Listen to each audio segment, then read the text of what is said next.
કુંડાલા ડેમની વિઝિટ કર્યા પછી હવે આપણે આવી ગયા છે ટોપ સ્ટેશન.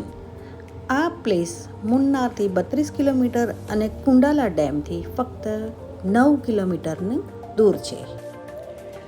આ પ્લેસ કેરળ અને તમિલનાડુની સરહદે આવેલ છે અને અહીંથી પલાર વેલી અને કોડાઈ કેનાલ તરફના નજારાઓ ખૂબ જ સુંદર દેખાય છે. શું મિત્રો, તમે જાણો છો કે ટોપ સ્ટેશનનું નામ કેવી રીતે પડ્યું? પહેલાં અહીંથી ચાની પત્તીઓ રોપવે દ્વારા મોકલાતી હતી અને આ રોપવેનું છેલ્લું સ્ટોપ હતું એટલે તેનું નામ ટોપ સ્ટેશન પડ્યું.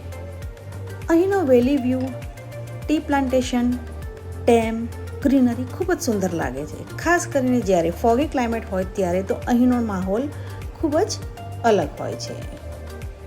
અહીં ટ્રેકિંગ, કેમ્પિંગ અને ફોટોગ્રાફી માટે ખૂબ જ ફેમસ છે. Thank you.